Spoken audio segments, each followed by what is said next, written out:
What do we have to gain from provoking the kind of reaction that took place?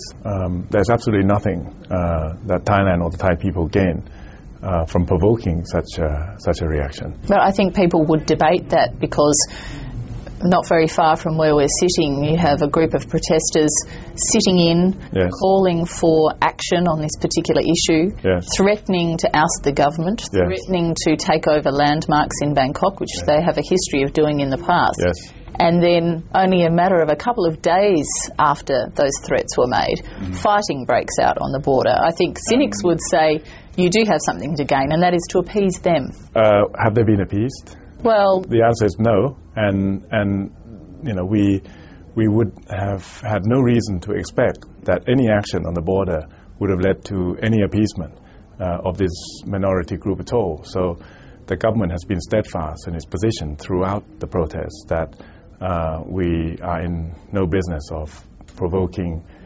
into live action the way that took place. And the Prime Minister has been very firm on this. Why then is the government going to ask UNESCO to delist the temple off the World Heritage Register? Well, we believe that the initial listing was very problematic in that we always felt that our rights and role with regards to how that site is managed should be respected, and it's ratcheted up the level of tension between the two peoples in a way that I think the World Heritage Organization was insensitive to, and I think it would diffuse a lot of that tension if they rethought the issue.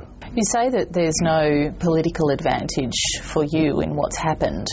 With an election ahead fairly soon, though, some would argue that this whips up a nationalistic fervour among those who are more likely to support the Democrat Party, therefore giving you some advantage leading into an election period. I think, if anything, the party has been criticised for not being nationalistic enough.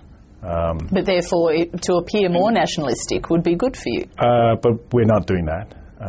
There's no saber rattling on our part. And I think it's quite clear that there has been no victory cry on the part of the Thai government. We've moved as quickly as possible and consistently so during the 2 or 3 days of fighting that did break out to try to bring the fighting to a halt. Your government has implemented a new security law in relation to political rallies for the next couple of weeks.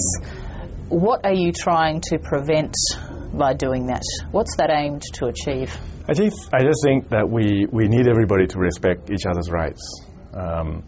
We are often criticized over the past 2 years of being too lenient on protesters.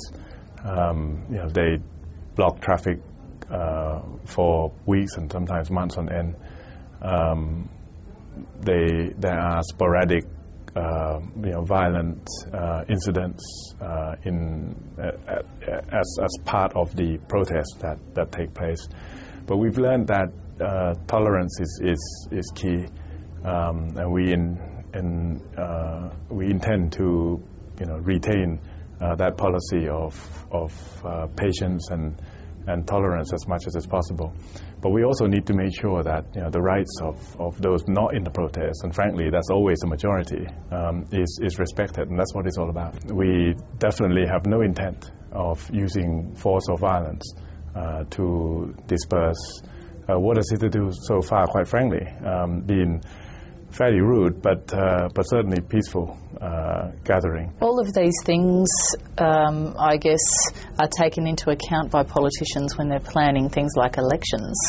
Prime Minister said, even today, I think, that he will hold an election in the first half of the year. Right. Do you think that's guaranteed? Guarantee in politics doesn't quite go together. Well, we need to have an election by January next year, meaning the House needs to be dissolved by the deadline of December. That's guaranteed.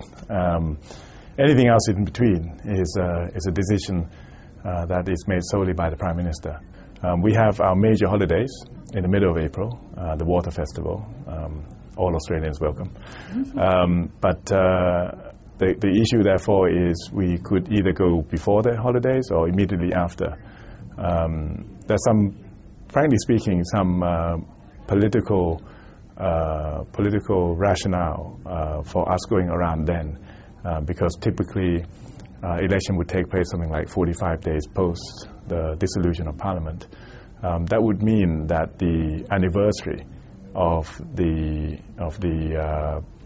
disbursement of the red shirts on the 19th of May is avoided, simply because it would fall in between a period when there is only a caretaker government and everybody is busy with the election campaign, which I think is probably good for the country.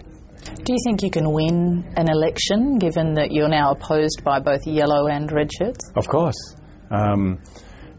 We've always contended, and I believe it's even more true today, that the majority of Thais wear no colours at all.